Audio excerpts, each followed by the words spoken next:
Hey everyone, and welcome to another episode of This Week in Crypto Philanthropy, your guide to crypto-powered change. Nick from the Giving Block here, and have another great episode lined up for you. Something international focused, which is always great. We love having our international clients on the show, and very pleased to be welcoming Jessica Black, who is an online fundraising officer at Alzheimer's Research UK. So if you are in the UK, this is going to be an episode just for you. So I'm going to go ahead and read Jess's bio here, and then we'll get into the conversation. So as I mentioned, Jess is an online fundraising officer at Alzheimer's Research UK, which is the UK's leading dementia research charity, funding vital research in its mission to find a cure for dementia. She's been working in the charity sector since 2023, and she's led the organization's crypto fundraising efforts over the past year. And during that time, she's helped maintain Alzheimer's Research UK's position as a leader in UK crypto philanthropy, building relationships with Crypto UK and other key crypto community groups. And since partnering with the Giving Block in 2022, the organization has successfully executed multiple annual fundraising campaigns, and as we said, become a leader, and a recognized player in the crypto philanthropy space. So just continues to focus on expanding their fundraising strategy and growing their presence with digital and crypto giving. So with that, Jess, thanks for joining the show today. Thanks, Nick. That was a glowing introduction. Yeah, it's a really exciting space to be involved in. And yeah, just super happy to be on the podcast to chat about the work Alzheimer's Research UK is doing with crypto. Yeah, fantastic. So what was, how'd you come to Alzheimer's Research UK? What was kind of like the background that got you to where you are today? Oh, well, I suppose personally, it's when I was throughout university, I was, I studied history, which obviously isn't the most So charity did I. focused. That's all good. Fantastic. Yeah, Yeah. history majors out there. Yeah, I did a lot of medieval history, which I loved, obviously. But during my time there, I worked also on charity projects at the university as a way of kind of mobilizing students to fundraise as well as, have fun as students tend to do. And so when I graduated, I was really keen to work in the charity space in a kind of creative role and, recognizing all the means of fundraising, especially virtually, since I was doing a lot of fundraising at university during COVID. I really, saw there was potential there. So I joined Alzheimer's Research UK in 2022, I think, in kind of in this team, the online fundraising team, which is we're quite lucky as an organisation to have a team that's really devoted to looking to new frontiers of fundraising and new ways of kind of mobilising communities, online communities specifically.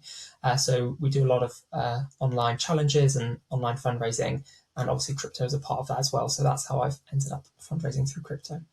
So you kind of mentioned like you guys moving into sort of like the digital side of things.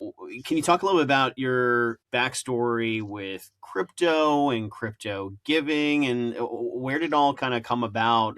Did was this something that was on your radar from some years back, or what was sort of some of the origin story around how crypto got involved? Our kind of organization's notice of crypto really cropped up around 2020 and 2021 when we do a lot of trend hunting and sector research, and we saw there was a couple of UK charities that had been either working with the Giving Block or setting up wallets of their own to accept crypto donations, even a couple of charities working with NFTs and things like that. Um, and that really, brought to our attention that there is a fundraising community here and potentially, a Web3 world we want to get involved in. So from that point, we were kind of researching how we could safely integrate crypto into our fundraising portfolio, which when, we started working with you at the Giving Block, it became, apparent that was a really good way of having the infrastructure there to work with the crypto community, but also having the safety and precautions there that is, really essential. To kind of begin that fundraising journey. So it cropped up on our radar in the early 2020s, and it's just been, growing from there really. Yeah, and it seems like this is something that um, continues to, I guess, help in sort of the diversification of funding channels as the world is obviously increasingly more digital, but over reliance on traditional grants, or maybe you've got a population of supporters that are of a certain age, and crypto seems like it fits like a really nice kind of tool to have in the toolkit because it allows you to fundraise from all different kinds of backgrounds. I think a lot of times people think crypto is just for the 20-year-olds, but giving kind of comes from sort of a broader swath of the donor community. So yeah, maybe talk a little bit around how it's changed sort of the different levers that Alzheimer's research can now pull from in sort of the fundraising toolkit.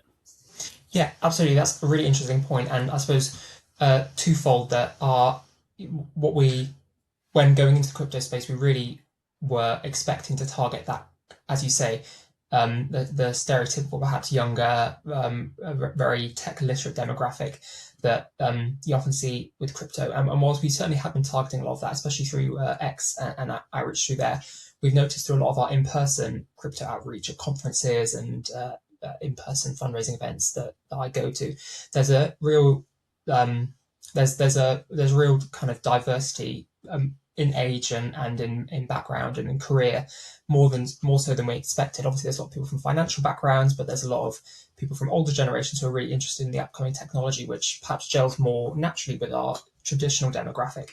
So we've been really interested to see that crypto has some appeal with audiences that we already had, as well as obviously broadening out into new ones with that younger demographic and that kind of real crypto community mindset. I suppose the difference there is between the interested in crypto and crypto natives, and I think we're really trying to balance between the two at the moment.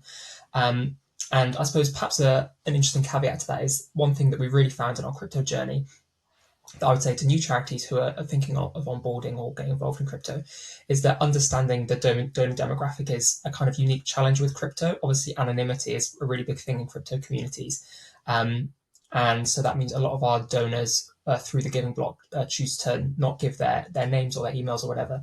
Um, and that at first we had some difficulties thinking how are we gonna create supporter journeys for people when we don't know precisely who they are, what their demographic is. But we found really optimizing towards that has helped. So obviously, so the crypto demographic, some of them prefer this anonymity, and so allowing our giving block journeys to have the options there to kind of they don't have to give their names and emails if they don't want to.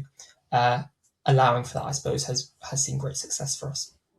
Yeah, and I think that's something that the overwhelming majority of organizations, even so I can think of a number of the world's biggest brands, doing the same thing, trying to provide a way for those communities to have that privacy that they prefer.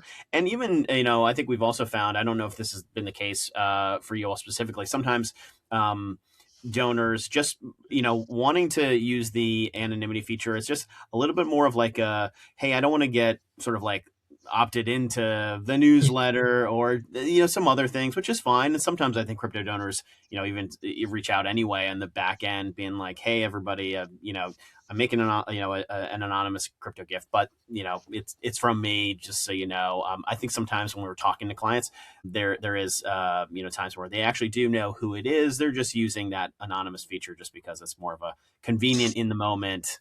I can just check this box and keep going. yeah, that's a really good point. We've seen that as well. Yeah.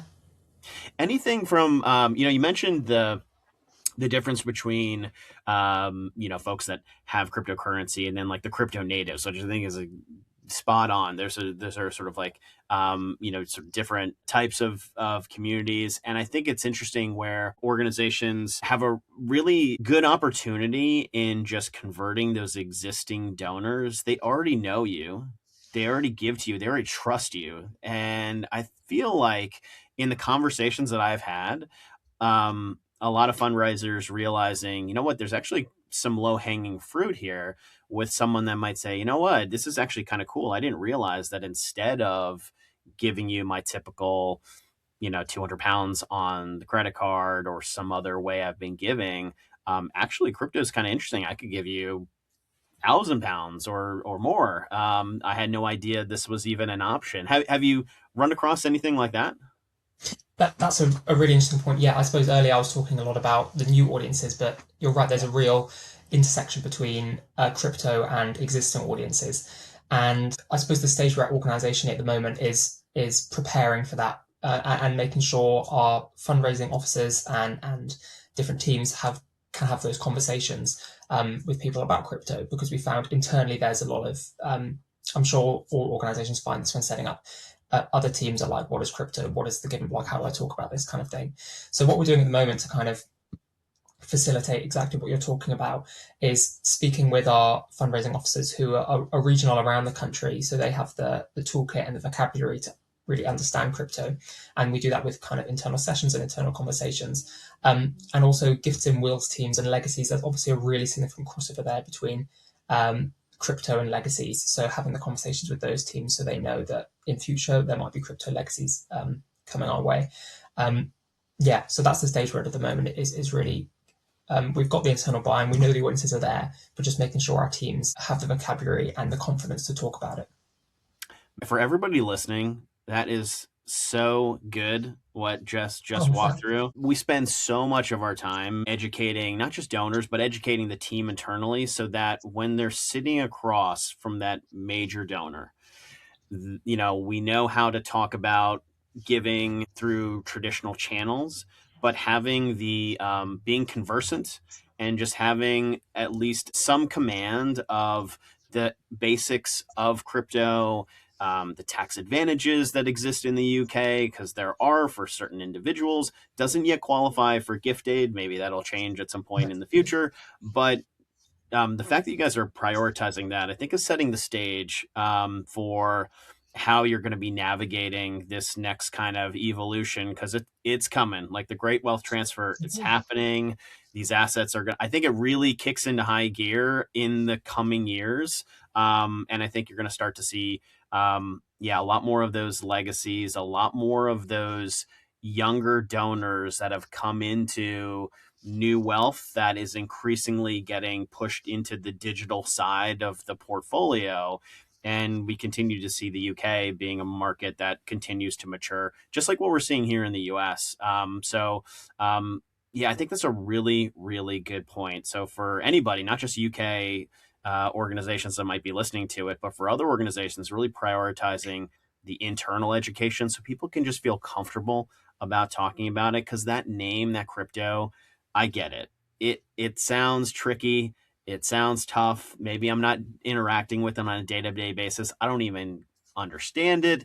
But at the end of the day, it is just another asset, an appreciated asset that people can give. And there's a tax advantage of giving, just like you give shares of stock or other appreciated assets. So in some ways, it's very similar to the types of things that most fundraisers already understand and kind of know. It's sort of a similar type of fundraising muscle. It's just kind of exercising it in a little bit of a different way. So, I applaud you guys for focusing on that. I think it's such an important part. So, all right. So, you guys have been in the space for a little bit. Any kind of, I don't know, say like trends, insights, interesting data you kind of come across? I don't know if there's anything specifically that's kind of top of mind. And this is a really open-ended question. I'm not trying to sort of fish for something specifically, but would just love to hear if there's anything you think or would be useful for people to know if they're kind of navigating the crypto space or just understanding it a little bit more detail.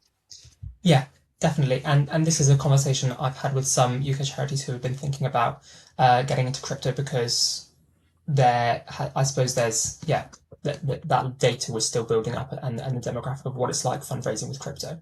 And I would say first and foremost, the kind of, in terms of expectations of what it's like when you first set up crypto, what you want to strive for is consistency with donations. I suppose that's what you can expect as well. When you first set up the framework with the giving block, you've got it there. Obviously, that's great, but you've got to do that the outreach consistently on socials and kind of show up in person to events to kind of maintain that kind of constant presence. And at that point, when you start building up, perhaps it'll take a couple of months, perhaps it'll take a year.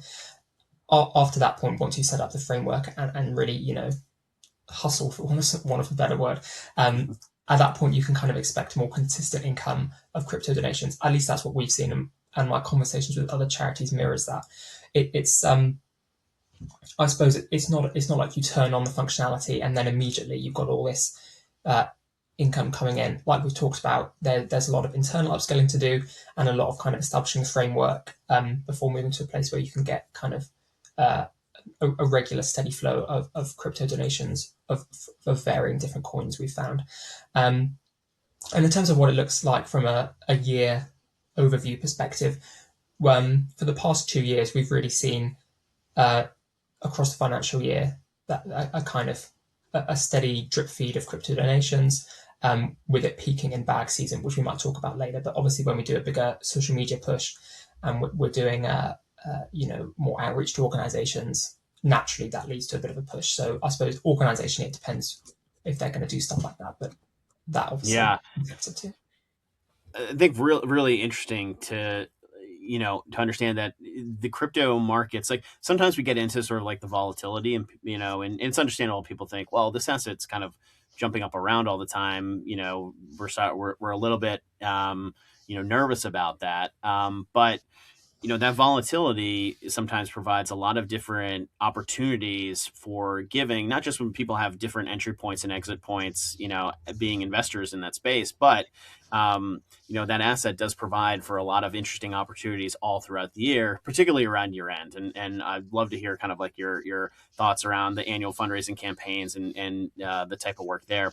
Um, uh, but yeah, I couldn't agree more in terms of how you're taking that approach. I think it's really important for people to understand that, could something amazing happen? Yes, we've seen it happen.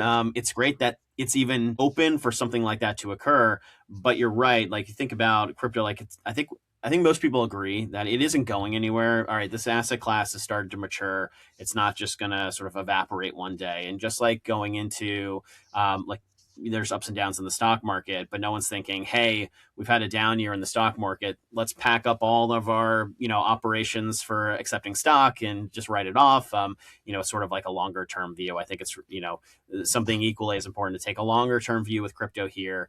And that Definitely. it's, again, kind of best of both worlds. Could something big happen? Absolutely. And we've got the capability for someone to raise their hand and do that. It's nice that you've got sort of building up sort of steady revenue all throughout the year. So talk to me a little bit about the annual fundraising campaigns that you guys have gone through, and maybe some of those like younger kind of like core crypto native communities that you've engaged with. What's sort of been your experience with all of those? Yeah, so our engagement with those annual fundraising products very much comes through the bag season campaign, which is run through the Giving Block, and is that kind of annual period where a lot of charities, UK based and US based and all over the world, really have a push on social media and through outreach to kind of really mobilize crypto communities in that time. And Crypto Giving Tuesday is a part of that as well. And organizationally, we've taken part in that for a couple of years. And since I've been part of the product the past 2 years, I've looked after that. And there's been some really interesting insights in terms of the audiences that we're um, targeting and the kind of people who are engaging with us. So what we really tend to do in that period is have a really big push on X and LinkedIn and our, I suppose, crypto socials, as we call them. Last year, across all of 2025, we got almost 13,000 total impressions through our social posts for crypto, which is a real boost from what we see throughout the year. We do regular crypto posting, business as usual, but last year, we did kind of different sorts of posts. We tried to lean into the fun side of things with different sorts of assets, and we did a Halloween themed post, for example, really leaning into kind of platform specific audiences. And correspondingly, we did see a real uptake in the kind of engagement that we got from that.